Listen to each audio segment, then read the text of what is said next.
The first speaker is Mathew, who will give his second talk today. And he will be talking about compounder and computational aspects. Mathew, go ahead. Great. So yes, I am still Mathew, and this time I will be talking about some of the computational aspects of the algorithms that we have implemented for the BeyondPlanck data release, and specifically the main piece of code that we have written called Commander 3. So yeah, so as I said, the BeyondPlanck results were generated using this code called Commander 3. That is basically grown directly out of the Commander code that was used for component separation in Planck. The later versions of that code were basically directly used as the base for the current code that we're using right now. The code is written in object-oriented Fortran 90, and it's designed basically to implement the iterative Gibbs sampling of specific data models. So for LFI, we used this data model that you've seen 12 times now, but in general, the code can support basically any data model that you can implement sampling steps for. So the total code base is about 45,000 lines. There's about 6,000 of those dedicated to the operations of TOD processing, and there's about 14,000 in the component separation segment. So that is actually still a larger code segment than the TOD stuff that we've added recently. And then there's about 25,000 lines of auxiliary modules and things like that. So you can of course access the code at any time. It's available under the GPL3 license on our GitHub page. And so you're freely able to clone and modify and contribute to the code, anyone who'd like to, as long as you then release it under the same license again. So that repository contains all of the analysis code, but it also contains a bunch of separate files that generate things like the input data and other stuff like that. So in theory, the repository should contain everything that you would need to be able to start working with this data on your own. In addition, for those who are not that interested in accessing the code, but would be more likely to want to play with the actual data and the input run that we use to generate these the data release, there's a data download tool that we will make available that allows you to basically download exactly all of the input files that we used in these runs. And the code itself should be reasonably straightforward to install. We spent a bunch of time getting it to compile with CMake, so that it should be runnable on most platforms. You can find documentation and support on our website. And as Hans Christian mentioned yesterday, the code is really still under active development. There are many people adding new features at all times, and in the future, we're hoping to use it for a bunch of other data sets. And so there will obviously be ongoing development for the foreseeable future as we implement support for new experiments. And just a little bit of advertising, next week, there will be a hands-on code and data tutorial on Monday and Tuesday. So anyone who is at all interested in learning about the code or learning how to run the code is highly encouraged to join that. So I'm just going to talk a bit at the very highest level about the algorithm that Commander has implemented. So as you know, Gibbs sampling is the iterative sampling of each parameter while holding all the others fixed. So for instance, if you wanted to sample the gain, you would, instead of sampling all of the parameters simultaneously, you sample the gain with a fixed value for all of your remaining parameters, and then you move on to the correlated noise parameter and so on and so forth.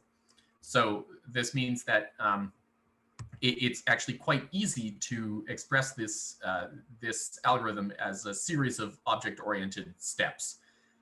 So each of these sampling steps can basically be compartmentalized quite easily, as it only needs basically the values of the current states of all of the other parameters, and not the full history or the sampling algorithms or anything like that for any of the other parameters. So this here is the basically a high-level pseudocode description of the Commander 3 code. So at the top, we have, of course, the initialization step where we read in our parameter files and all of the data. And this basically is executed once at the beginning of the code execution. And then we have down here in this loop is basically this is the main Gibbs loop. So this loop runs once for each what's called a Gibbs iteration, or a full iteration through each of the free parameters in the data model. And what it does there is first we sample all the TOD parameters and make our frequency maps. So we sample the gain, the correlated noise, we clean and calibrate the TOD by subtracting off things like the leakage terms that Trygve talked about. And then we sample our bandpath corrections. And then finally, we bin our TOD into our maps.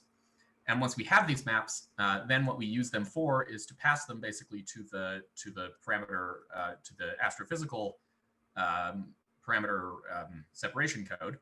And it does things like sample the astrophysical amplitudes, the angular power spectra, the spectral parameters, and stuff like that. And so once we've done this and we've outputted all of our current parameters to disk, we go back to the top of this loop and do it all again with the starting state as the end state of the previous iteration. So really, at a high level, Commander is a very simple code. Now, of course, the complicated part occurs when each of these steps is, in fact, a very long and requires basically its own customized algorithm for each sampling step. So this is a block diagram of the way the Commander code is structured. So the main file, commander.f90, basically executes that high-level pseudocode that I just showed. But the rest of all of the module files within Commander basically implement various portions of the sampling steps that I've discussed. So we have, for instance, the signal component class comp.mod, which is basically an abstract class that describes an arbitrary signal component. And then when you actually want to sample a specific signal component, for instance, you might implement a com free comp mod, which samples the free SED parameters, for instance. And then if we look over here, we have the com data mod, which holds basically all of the data the data files or the data objects that Commander uses. And one set of that is com TOD mod, which holds all of the TOD data that we are using, that basically distinguishes this version of Commander from previous ones, is with this TOD support. And so you can see up here currently in the repository, we have two existing TOD samplers, the com TOD LFI mod that we've used to generate the data release that we've been talking about in these presentations, and the currently under development com TOD WMAP mod, which will be implementing the sampling of the WMAP TODs. And Duncan will talk more about that tomorrow. So the Commander code, of course, is a huge code, and it has to read in a lot of data. And as basically the full data volume of all of the time ordered data and the map data and all of that is much too large to have multiple copies of in memory. That means that basically all of that information has to be distributed across the various processors that are running simultaneously on a Commander execution. So Commander is MPI parallelized to run on n processes. And when at read-in time, the data is basically distributed to each of those n processes according to some optimal manner. So there are two big classes of data that Commander has to read and store. And the first one is, of course, SkyMap data. And so for the SkyMaps, basically each of the processes gets a different set of pixels and a different set of ALM of each of the SkyMaps. And that way, and these are distributed according to the parallelization scheme that's most optimal for the spherical harmonic transform codes for libsharp, which we use to do our spherical harmonic transforms. And so because the spherical harmonic transforms are basically the slowest operation that has to happen on the map data, pre-distributing the pixels in this manner makes it so that is as fast as possible, so you don't have to shift data around when you do that. And then we come to the TOD data, which is the other big class of data that Commander holds. And again, you can't hold more than one copy of this in memory. So at read-in time, each of the TODs, so for instance, the TOD1 here might be the LFI 30 gigahertz data. So this then is broken up into many discrete chunks or scans, if you will. And each of these scans is given to only one processor, which means that that way they can process each of their chunks in parallel with other processes that are doing a similar thing on a different set of data. And of course, as I will discuss in a minute, these TOD data are compressed in memory to reduce their memory footprint. And so the very first step that you do when you start processing a new scan is you decompress it and produce these expanded arrays that are then passed to the actual functions that will operate on them. So a couple words about the data formats that we're using in Commander. As I said, all the data is stored in RAM during the pipeline execution. So the data formats that I'm going to discuss here are just the input and output data. So the TOD data are stored in HDF5 files using a custom compression scheme that I'll discuss in a minute. And the reason we do this is that HDF5 has faster I/O than FITS. And additionally, it supports more of a customizable data format. You basically can use them almost like a directory. And so it allows you to store your data in a more streamlined way for your application. Our sky maps are stored in standard FITS formats because that way everyone can read them with tools that they're familiar with.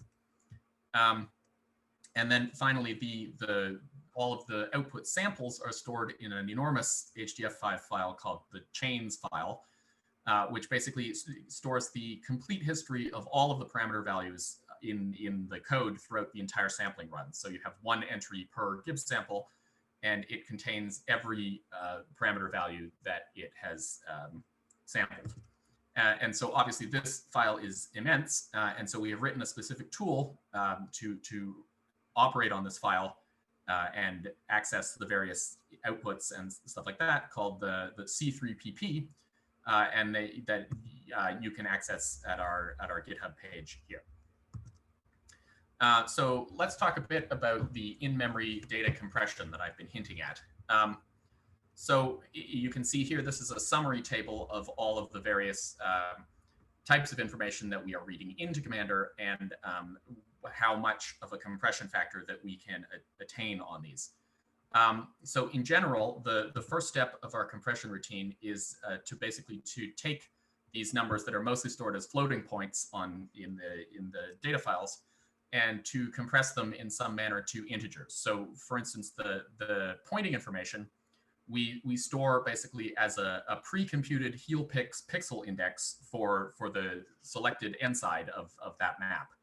And so that means that basically you don't have to, first of all, you don't have to store two floats. You can store a single integer number. And integers actually compress a lot easier than floats using this scheme that I'm about to discuss. So once we have this integer array, what we do is we take a pairwise difference. So we subtract each sample from its neighboring sample. And what this does is it really reduces the complexity of the array, because a lot of these fields are very smoothly varying, or in the case of the flag field, very infrequently. Most of these differences, when you take a pairwise difference, are either 0 because the sample was identical to the one next to it, or plus or minus 1, or plus or minus 1 helpix ring or something like that. So these pairwise differences really reduce the number of symbols in your data, which really helps when you apply our next compression step, which is basically to use a technique called Huffman coding. So Huffman coding is a technique for losslessly compressing data sets into a binary representation. And it's been used in computer science for many years. I believe it was first originated in the 1950s. And basically what it boils down to is you take numbers that occur very frequently and you give them very short binary representations. And inversely, you take numbers that occur very infrequently and give them the very long binary representations. And so you can visualize this Huffman compression technique as a tree structure. So on the right, you can see the Huffman tree that happened to be generated for our compression of the 30 gigahertz data on this particular day. And you can see that on this particular day, once we've pairwise differenced the data, the number 0 occurs almost 42% of the time in our array. And so this means that the optimal way to Huffman compress this is to assign the number 0 to a very short, in this case, one single bit binary representation. So this means that almost half of the numbers that we have can be expressed as a single bit, which obviously leads to a huge compression factor on those ones. And then if you're way further down the tree here, so this isn't the full tree, all of these dotted lines here are, of course, truncations for visual clarity. But much further down the tree, you get these numbers that occur very much less frequently than 0, and they are given very long binary representations. So if you read down the tree to a particular node, that's the binary representation that you would get for that number. The full tree has about 670 unique symbols in it, and their full compressed representation. So this compression obviously leads to a great reduction in data size, but at the same time, we were obviously concerned that this would lead to a corresponding loss of accuracy in our data, and that might cause actual problems with the maps that we got out. But so what we did to test this is we took basically our standard compression scheme. So for the 30 gigahertz channel, we're compressing at n-side of 512, and n psi, which is the number of bins that we put our psi angle into, of 4096. And we compared that to a second run of the pipeline where we basically doubled each of these parameters for 30 gigahertz. So the compression was less severe. And then we took at the top here, you can see the difference maps for TQ and U between these two pipelines with the different levels of compression. And so you can see that in polarization, basically this is negligible noise. And there is, although some structure in temperature, especially along the galactic plane, but the amplitude here in temperature is plus or minus 1. So these contributions are basically much smaller than the signals that we're looking at in these cases.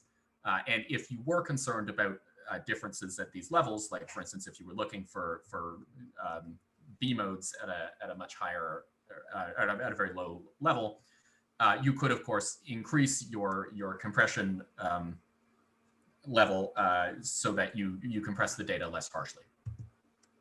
So now I want to talk a little bit about the benchmarking of how long the actual code takes to run. So as I said before, we achieve a pretty good compression ratio of the full data set. So we can store the entire data set in 860 gigabytes, which is enough to hold it in memory on a single one of our compute nodes. And then in terms of time, we start, of course, with the read-in stage. So it takes us 1,800 seconds approximately to read in the full data set. But again, this only happens exactly once. Right at the beginning of initialization. So this isn't really the dominant cost at all in our pipeline execution. What matters is this cost here, which is the total cost per Gibbs iteration, because this is the thing that happens over and over and over again. And you can see that we can run a full Gibbs iteration in about 8,100 seconds, which is about 2.3 hours, I believe. And so this is quite fast compared to what we were fearful of at the beginning of the project. So that was great to discover. And you can see that most of this time is dominated by the TOD processing time. A lot of the component separation code is significantly faster than the time we have to spend processing our TODs. And the TOD processing time is in turn dominated basically by the correlated noise sampling that Håvard talked about earlier. And this really is the most expensive step in the whole pipeline is processing the correlated noise. So if there was somewhere to work on optimizing the code, that would definitely be the first step to look at that. So we want to take this pipeline, and of course for LFI we have it mostly running at the moment, but we of course have ambitions of adding many other data sets into the pipeline. And so we've tried to design the pipeline in a modular way to let us add new data sets easily. Of course, the word easily is in scare quotes here because nothing in science is ever as easy as you would like it to be. But our experience from adding WMAP, for example, is that most of the data structures that we use for LFI can just be reused. And even though WMAP has a very different horn structure to LFI, it wasn't a very big rewrite to get WMAP working within the current framework. So Duncan will talk more about that tomorrow. The main limitation to which projects we can include is the total data volume. As we get computers with more RAM in them, we can, of course, add larger and larger projects. But the issue is that it's very difficult to parallelize this sort of Gibbs sampling approach over many nodes because it requires a lot of synchronization steps. You basically, every node requires the full information of all other steps that have occurred before it can start its next step. And so this means that you basically have to synchronize after every single operation. And so that is basically prohibitively slow. One thing that we could do to reduce the data volume of other projects, like for instance HFI, is that we are talking about compressing the actual TOD signal itself. That's not a thing that we've compressed for LFI. Currently, the TOD takes up about 75% of the total data volume of all of the actual time-ordered data files. But actually, funnily enough, this would, because integers are much easier to compress using this scheme than floats, this would be easier to do on the ADC compressed data that came directly out of the instrument instead of on float-based data, because then you would at least know that you have the ADC data that you wouldn't be losing information on. We avoided doing this for LFI, as I said, because it wasn't necessary. We could hold it all in memory without this, and we were worried that it might have more of an effect on the precision of our output maps than some of the other compression that we did. And so if we wanted to do this, we would definitely have to run more testing on it. But I mean, as we've discussed, there are still many existing data sets that meet the data volume requirement that we could integrate on our current computers right now. So we're not going to run out of work in the near future. Yep, so I'm done here. I would just like to acknowledge, again, the European Union's funding program that allowed this to happen. And I would like to ask if anyone has questions. Thank you, Matthew.